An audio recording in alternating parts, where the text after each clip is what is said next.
अस्सलाम वालेकुम दोस्तों। उम्मीद करता हूँ कि आप लोग खैरियत से होंगे।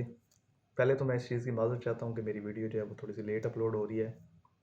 उसकी रीज़न जो है वो कुछ इधर की मसरूफ़ियात हैं। जब आप लोग इधर आते हैं तो आप लोगों को कुछ चीज़ें जो हैं वो इधर की सॉर्ट आउट करनी होती हैं, तो उनमें थोड़ा-सा टाइम लगता है। बहरहाल ये चीज़ें जो हैं ये साथ-साथ चलती रहेंगी इंशाल्लाह। साथ-साथ मैं आप लोगों के साथ अपना जर्नी जो है वो शेयर करता रहूँगा और मज़ीद इन्फॉर्मेटिव चीज़ों के बारे में आप लोगों को गाइड करता रहूँगा।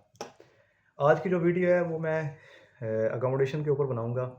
काफ़ी लोग हैं जो अकोमोडेशन वगैरह सर्च करते हैं, उन लोगों को इस बारे में इन्फॉर्मेशन चाहिए। तो मैं अकोमोडेशन के ऊपर मैं आपको डिटेल से इसके बारे में गाइड करूँगा। वीडियो को स्टार्ट करने से पहले मैं 2-3 चीज़ें आप लोगों के साथ शेयर कर दूँ कि मैं जो भी इन्फॉर्मेशन आप लोगों के साथ शेयर करूँगा वो मैं अपने एक्सपीरियंस के मुताबिक करूँगा। तो लाज़मी नहीं है कि मेरी हर चीज़ आप लोगों के केस और आप लोगों के सिनेरियो से मैच करती हो या किसी और के एक्सपीरियंस के साथ मैच करती हो। तो जो भी मैं चीज़ बताऊँगा वो मैं अपने बेस्ट नॉलेज के मुताबिक और अपने एक्सपीरियंस के मुताबिक बताऊँगा। तो वीडियो को स्टार्ट करते हैं। अच्छा, पहली चीज़ मैं आप लोगों को ये बताऊँ कि आप लोगों ने जो अपनी अकोमोडेशन देखनी है, इसमें आप लोगों ने स्कैम से बचना है। स्कैम से आप लोगों ने इस तरह से बचना है कि काफ़ी ज़्यादा लोग हैं जो ग्रुप्स वगैरह के अंदर वो आप लोगों को कहेंगे कि हम आप लोगों को जो है वो अकोमोडेशन प्रोवाइड करते हैं और आप लोगों को सस्ती अकोमोडेशन देते हैं। तो इस तरह के जो लोग हैं वो ग्रुप्स वगैरह के अंदर एक्टिव होते हैं। व्हाट्सएप ग्रुप्स के अंदर, फेसबुक के अकाउंट्स के ऊपर इस तरह के लोग जो हैं वो काफ़ी एक्टिव होते हैं और वो बड़ी आसानी से आप लोगों को विक्टिम बना लेते हैं और पैसे जो हैं वो आप लोगों के हड़प कर जाते हैं। तो इस चीज़ का आपने पूरा ध्यान करना है। आप लोगों ने इस तरह के जो स्कैम्स हैं उनसे बचना है। अब मैं आपको अपने एक्सपीरियंस के मुताबिक बताता हूँ कि आप लोगों ने अकोमोडेशन जो है वो कैसे लेनी है। अकोमोडेशन का सिंपल सा तरीकाकार ये है कि जिस यूनिवर्सिटी में आप लोगों का एडमिशन हुआ है, आप उस यूनिवर्सिटी को एक ईमेल सेंड करें और उस ईमेल में आप उनसे ये पूछें कि मेरे यूनिवर्सिटी के नियर बाय जितनी भी अकोमोडेशंस हैं, मुझे उनकी लिस्ट प्रोवाइड कर दें। आप लोगों को किसी जगह से भी ढूँढने की ज़रूरत नहीं है। यूनिवर्सिटी आपको जो है ना वो एक डिटेल ईमेल सेंड कर देगी जिसके अंदर एक पूरी लिस्ट मौजूद होगी, जो-जो अकोमोडेशन जो है वो आप लोगों की यूनिवर्सिटी के नज़दीक हैं। आप लोगों ने क्या करना है, वो जो लिंक्स होते हैं जो उन्होंने ईमेल सेंड करनी है उनके अंदर लिंक्स मौजूद होंगे और वो डिफरेंट अकोमोडेशंस के पोर्टल्स होंगे। आप लोगों ने उस पोर्टल के ऊपर जाना है, उधर जाके अपना अकाउंट बनाना है। अकाउंट बनाने के बाद उधर अकोमोडेशन आप लोगों ने अप्लाई कर देनी है। जब आप लोग अकोमोडेशन अप्लाई करेंगे वो जो भी अकोमोडेशन है अगर उन लोगों के पास स्पेस अवेलेबल हुई, तो वो आपको प्रोवाइड कर देंगे या फिर आप लोगों को वेटिंग लिस्ट में डाल देंगे। और जब बाद में उन लोगों के पास कोई भी प्लेस बनेगी, तो वो आप लोगों को इन्फॉर्म कर देंगे कि हाँ जी, अभी हमारे पास स्पेस मौजूद है और हम आपको स्पेस ऑफ़र कर सकते हैं। ये है पहला तरीका जिस तरीके से आप लोग अकोमोडेशन ग्रैब कर सकते हैं।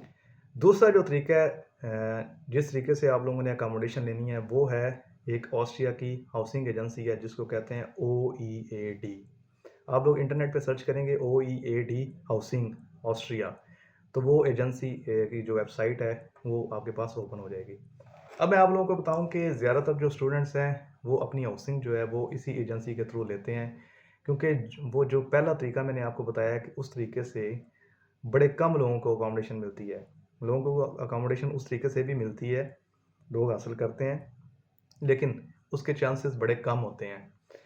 क्योंकि ज़्यादातर जब आप लोग उनसे रब्ता करेंगे तो वो कुछ लोग कहेंगे हम लोगों ने अपनी सर्विसेज जो हैं वो इसी हाउसिंग एजेंसी को हैंड ओवर की हुई हैं, आप इनसे डायरेक्ट रब्ता करें।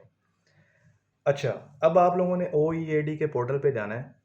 OEAD के पोर्टल पे जाके आप लोगों ने अपना लॉगिन क्रिएट करना है। लॉगिन क्रिएट करने के बाद आप लोगों ने उसके अंदर जाके अकोमोडेशन जो है वो आपने अपनी स्टेट के मुताबिक जिस स्टेट में आप आना चाह रहे हैं, जैसे मैं अभी साल्ज़बर्ग में बैठा हूँ। साल्ज़बर्ग है, इंसबर्ग है, ग्राज़ है, वियना है, या जिस स्टेट में भी आप जाना चाह रहे हैं आप लोगों ने उस पोर्टल के ऊपर जाके अपनी स्टेट सेलेक्ट करनी है। स्टेट सेलेक्ट करने के बाद आप लोगों ने अपनी रिक्वायरमेंट के मुताबिक उसके अंदर सारी रिक्वायरमेंट्स मेंशन होती हैं। आप सिंगल रूम लेना चाहते हैं, आप शेयरिंग वाला रूम लेना चाहते हैं, उसके अंदर कैटेगरीज़ मौजूद होती हैं और कैटेगरीज़ कंप्लीटली उसके ऊपर जो है ना वो डिस्क्राइब्ड होती हैं। आपने उसके ऊपर जाके जो भी आप लोगों की रिक्वायरमेंट है उसके मुताबिक आपने अपनी जो है वो हाउसिंग अप्लाई करनी है। जैसे ही आप लोग अपनी हाउसिंग अप्लाई करेंगे तो उसके अंदर से ही एक ऑप्शन आपको मिलता है। आपने जो एप्लीकेशन अप्लाई डालते हैं उसकी एक एप्लीकेशन फ़ी होती है। मेरे टाइम पे वो 35 यूरो थी, अभी शायद वो थोड़ी ज़्यादा हो गई हो या सेम ही हो, ये मुझे अभी कंफर्म नहीं है, लेकिन €35 उनकी एप्लीकेशन फ़ी थी जो मैंने तब पे की थी। अच्छा, अब उसको पे करने का भी बड़ा आसान तरीका है, आप लोगों ने उसके लिए भी परेशान नहीं होना।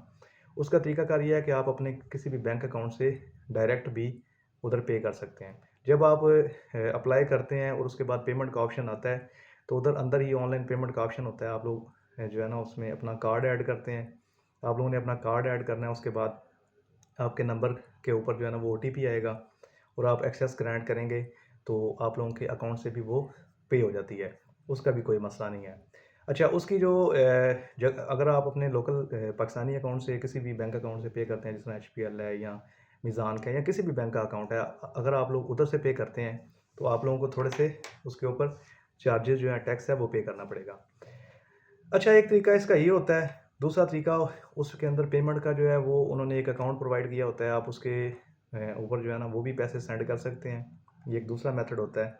तीसरा मेथड ये है कि आप लोगों का कोई फ्रेंड अगर जो है वो यूरोपीय स्टेट में बैठा हुआ है, तो आप उससे भी पे करवा सकते हैं। अपना लॉगिन वगैरह उससे शेयर करके वो अंदर अपना कार्ड जाके ऐड करके पे कर सकता है। उस सूरत में ये होगा कि आप लोगों का टैक्स बच जाएगा। ये 2-3 तरीके हैं जिस तरीके से आप लोगों ने अपनी एप्लीकेशन फ़ी पे करनी है। जब आप लोग अपनी एप्लीकेशन फ़ी पे कर देते हैं, उसके बाद उनका काम होता है आप लोगों के लिए अकोमोडेशन ढूँढना। वो आपके जो है ना वो रिक्वायरमेंट्स के मुताबिक, जो भी रिक्वायरमेंट्स आपने फ़िल किए हैं, उस रिक्वायरमेंट्स के मुताबिक जो अकोमोडेशन होती है, वो आप लोगों को ऑफ़र करते हैं और एक लेटर सेंड करेंगे, हाँ जी, ये जो अकोमोडेशन है, ये हमने आप लोगों के लिए ढूँढी है, आप देख लें। अगर ये आप के लिए जो है वो सूटेबल है, तो उसके बाद फिर उसके अंदर एक स्पेसिफ़िक टाइम होता है 7 दिनों का। उस 7 दिन के टाइम के अंदर-अंदर आप लोगों ने अपनी जो सिक्योरिटी है, सिक्योरिटी डिपॉज़िट, वो आप लोगों ने जमा करवाना होता है। अब सिक्योरिटी डिपॉज़िट जो होता है, जो वो स्लिप सेंड करते हैं, उसके ऊपर भी अकाउंट नंबर मेंशन होता है, या फिर आप लोगों ने ओईएडी के ऊपर जो अपना लॉगिन बनाया होता है, उसके अंदर एक सेल्फ सर्विस वाला पोर्शन होता है। उसके अंदर जाके आपकी जो एप्लीकेशन है वो चल रही होती है, उसके अंदर ही आप लोगों की कन्वर्सेशन भी उसके अंदर से ही होनी होती है।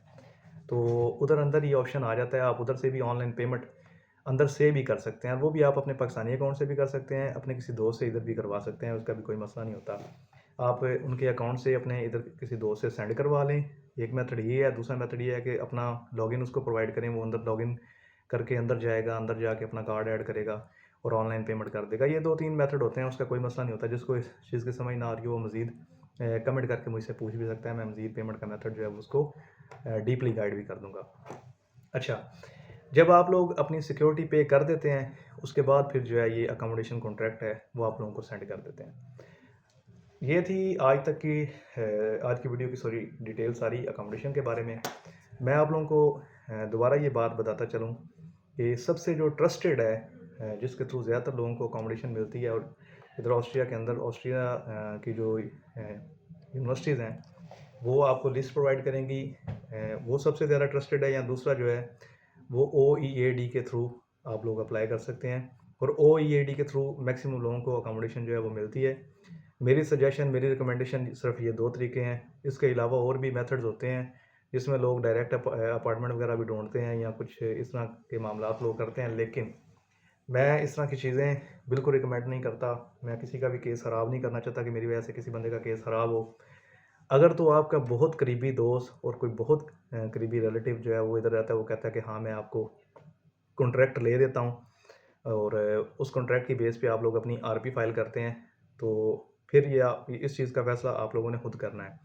अदरवाइज़ मेरी जो रिकमेंडेशन है वो सिर्फ इन 2 मेथड्स के ऊपर ही है। इन 2 मेथड के थ्रू आप अकोमोडेशन लें, आपको आरपी में किसी किस्म का मसला नहीं होगा। मेरे पास काफ़ी ज़्यादा केसेस हैं मेरे दोस्तों के, जिन लोगों की आरपी जो है वो इसी तरीके से अप्रूव हुई है, और मेरी अपनी आरपी भी इसी तरीके से अप्रूव हुई थी।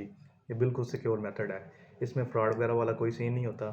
बाकी इसके अलावा जो डायरेक्ट लोग करते हैं, उसमें फ्रॉड वगैरह के बहुत चांसेस होते हैं, और मैं ऐसे लोगों को जानता हूँ, मेरे सर्कल में हैं, जिन लोगों के साथ फ्रॉड्स हुए हैं, जिन लोगों के साथ लोगों ने फ्रॉड किए हैं, और उन्होंने लिंक्स ढूंढे थे फेसबुक के थ्रू, व्हाट्सएप के थ्रू। इस तरह के लोग रब्ता करते हैं कि हम लोग आप लोगों को सस्ती अकोमोडेशन प्रोवाइड कर रहे हैं, लेकिन बाद में उन्होंने जो कॉन्ट्रैक्ट उन लोगों को दिए थे, वो सारे फेक कॉन्ट्रैक्ट थे। इधर आके उन लोगों को बड़े मसले हुए थे, और इवन आरपी के टाइम पे भी उन लोगों को जो है ना प्रॉब्लम्स का सामना करना पड़ा था। तो इस चीज़ को आप लोगों ने अपने माइंड में रखना है। मेरी रिकमेंडेशन के मुताबिक आप लोग या तो फिर ओईडी के थ्रू लें अकोमोडेशन, या फिर अपनी यूनिवर्सिटी से लिस्ट मांग लें। उस लिस्ट में वो आपको नियर बाई जितनी भी अकोमोडेशन हैं उनके लिंक्स प्रोवाइड कर देंगे और उन लिंक्स के ऊपर जाके आप लोग अकोमोडेशन अप्लाई कर लें। आज की ये सारी डिटेल जो थी वो अकोमोडेशन के ऊपर थी। उम्मीद है मैंने एक एक चीज़ को बड़ी डिटेल से डिस्क्राइब कर दिया है। फिर भी अगर किसी भाई को समझ ना आई हो तो कमेंट बॉक्स के अंदर वो पूछ सकता है, मैं इंशाल्लाह उसको रिप्लाई कर दूंगा। और आज तक की वीडियो के लिए इतना ही बस। नेक्स्ट वीडियो में इंशाल्लाह मज़ीद जो है ना मैं किसी और टॉपिक के ऊपर आपको डिटेल से बताऊंगा और हम लोग डिस्कस करेंगे। नेक्स्ट वीडियो तक के लिए इजाज़त दीजिए। अल्लाह हाफ़िज़।